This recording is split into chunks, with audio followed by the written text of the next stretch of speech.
lang. Ang tawag dyan, Real talk. real talk lang.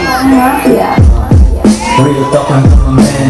Meron kang bars pero broke ka pa rin. Hi, shout out Jeremy's TV at sa lahat ng viewers.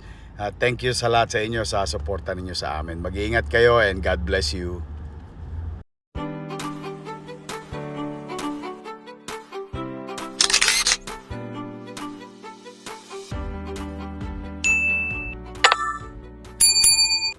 Kayo, wala kayong maririnig na panira sa amin ngayong gabi.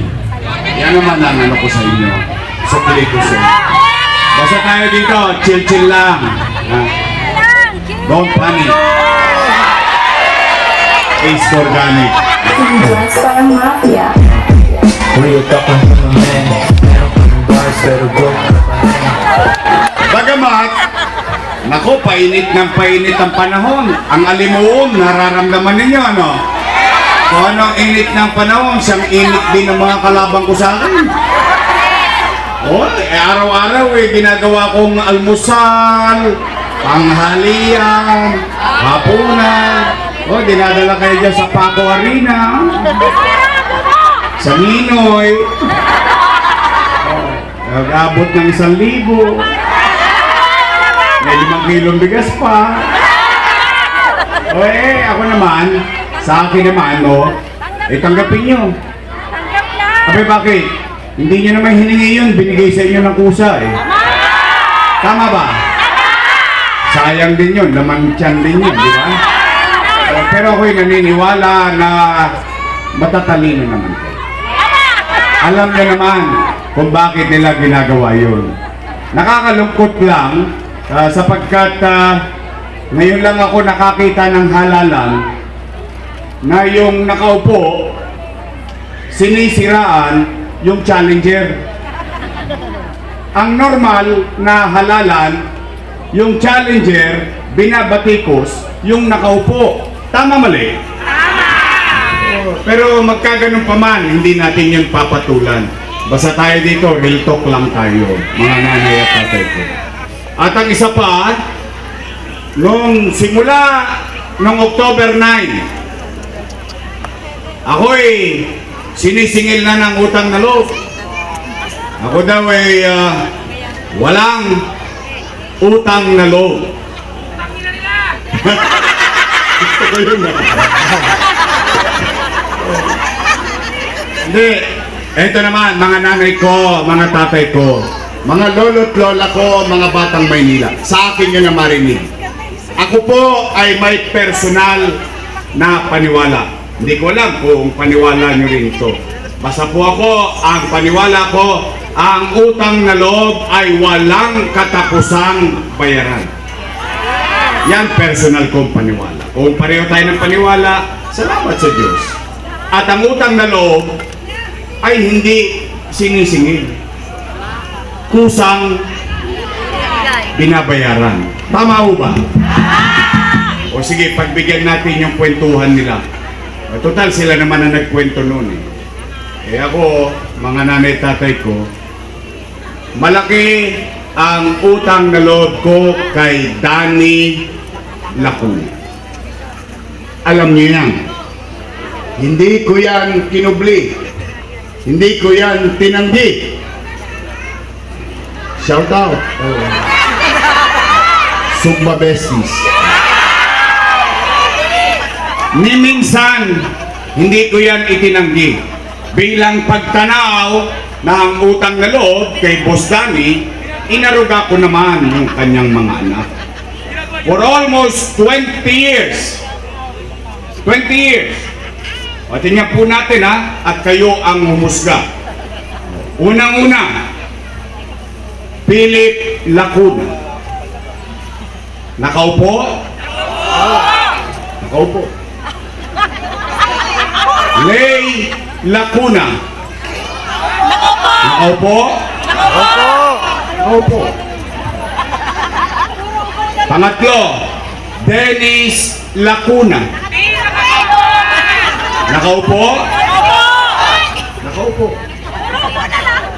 Pangapat, asawa ni ate, head ng Manila Health Department, na kapag may awa ang Diyos at sa tulong ninyo, binalik nyo ko, ang unang-una kong tatanggalin. Yorme, bakit mo tatanggalin? Dahil galit ka sa kanila? Hindi. Dahil yan ang nagpahirap sa mga nanay at tatay ko. Magpapacheck up lang, kailangan pa naka-online pa.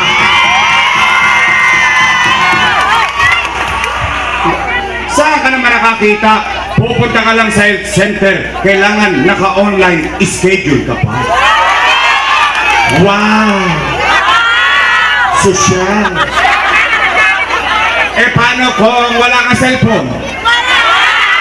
Paano kung may cellphone ka wala kang load? Paano kung may cellphone ka wala kang meron kang load pero hindi ka naman marunong mag-online? Paalam na aking... Totoo ba?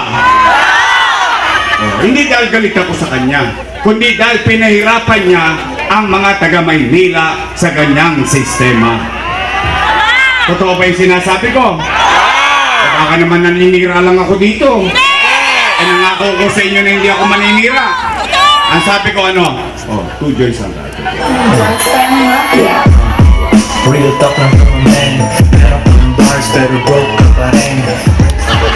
Panglima, si ate, nakaupo? Upong-upo. Ilan sila? Happy? Hindi masaya ako. Konti lang. Opo, with all honesty, and I swear to God, masaya ako para sa mga anak ni Boss Danny. Na yung hindi nakamit ni Boss Danny, sa tulong nating lahat, nakamit ng kanyang mga anak. Ngayon, kung sila'y nagbuti sa kanilang tungkulin sa taong bayan, o hindi, ay hindi naman ako para umusga. Taong bayan na mag-uusga dyan. Tama ba? Tanong, Yorme, magbabayad ka pa ba ng utang na loob? Ang sagot ko, opo. Bakit? Eh, Pilipino ako eh. Ganun talaga tayo eh, sa ayaw at sa gusto natin. Ugali na natin yun. Kaya lamang, meron lang akong pakiusap. Baka naman kung po pwede, sa ibang bagay na lang ako tumanaw ng utang na loob. Bakit? Eh may utang na loob din naman ako sa taong bayan. Kung wala ang Diyos at wala kayo, malamang wala din ako sa kanilalagyan ko ngayon. Ngayon, masama naman bang dinggin ko yung panawagan ng taong bayan? Eh yung taong bayan na sumisigaw na, bumalik ka na. Bumalik ka na! Bumalik ka na! Bumalik ka na! Hindi masyadong nakasama, baka masigawan din kayo. May sumigaw, wala na bumalik!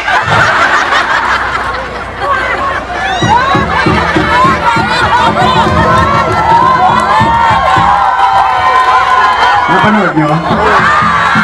Napanood ko din. Kala ko mapapatid yung ligo. Para ako syotang naghiwalay, impakay na ko, ayan, lumayas ka, huwag ka na bumalik! Bakit sila nagagalit? Bakit sila nangangamba? Bakit sila natatakot? Kung sila'y nagbuti sa kanilang tungkulin sa taong bayan, wala dapat silang ipangamba. Kasi kung sila, ginampanan nila ang kanilang responsibilidad sa ating mamamayan, kahit hindi na sila makita ng taong bayan, iboboto pa rin sila ng taong bayan. Tama ba? Nagagalit.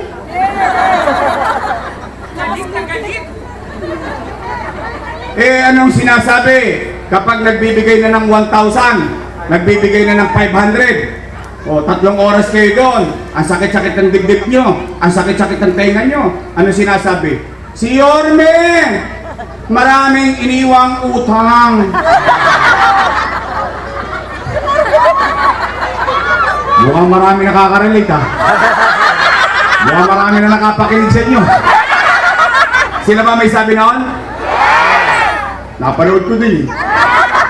O sige, tingnan natin. Basta ko, kaya kong panindigan ang bagay na ginawa ko. Hindi ako mahihiya. O, tingnan natin ha. Ano na tayo rito? Real talk lang. Nay, tay, taas ang kamay ng may anak dito. May anak. Real talk. Kapag walang makakain ng anak ninyo, gagawan nyo ng paraan. Uy. Hindi nga. Totoo?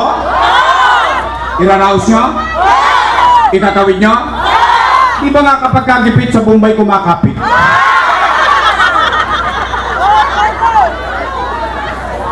Tama mali? Nay, tay, nung binoto ninyo akong mayor noong 2019, wala kayong narinig sa akin na sinisi ko yung sinundan kong mayor na walang iniwang pera. Wala! Maganap kayo sa internet. Minsan, hindi ko tinuro ang daliri ko kung kani-kanino. Bakit? Nagpaboto ko ng mayor eh. Paala ka pala eh. Pala desisyon ka eh. Gusto mo maging mayor, tapos ituro mo ibang tao. Anong ginawa ko? Kinargo ko lahat ang responsibilidad na yun. Bakit? Ako na mayor nyo eh. Oh, anong una kong ginawa? Nilinis ko Maynila. Yung mga tulongges, pinagkakalawit ko. Oh, lahat na nangyayari sa Maynila became national policy. Ibig sabihin, kinokopya na tayo, tinutularan na tayo bilang Kapitolyo, umaangat na tayo, unti-unti. Hindi pa tayo nakakabangon ng gusto, boom, nabangga tayo. Ano nangyari? Nagka-pandemya. Mahulaan ko ba magkaka-pandemya? Oh, anong masamang epekto ng pandemya? Wasak ang ekonomiya. Sinabi ko sa Facebook, kapag ako wala nang mauutangan, wala nang maibebenta, nakita niyo itong relo na ito, ipatatas ako ito kay tambunting makaraos lang tayo. Bakit? Kasi ganun ang pagiging ama. Ganun ang pagiging ina. Ako'y ama ng 2 milyong bibig, 2 milyong buhay na nag-iisip anong gagawin sa kanya ng gobyerno sa oras ng kadiliman ng buhay ng tao. Ano nangyari? Ano naging epekto? Kayo ng mga naparito, lahat kayo dito, lahat na nakikinig, kayo ang testigong buhay. Dahil yung ibang testigo ko patay na eh. Hindi tayo magagawa. Nagka-COVID eh. Pero kayo mga buhay, ngayong gabi na nakikinig dyan sa masulok ng pako, kaya niyong sabihin at kaya natin sabihin sa buong Pilipinas, dito sa Maynila, nung pandemya, walang nagutom sa lungsod ng Maynila.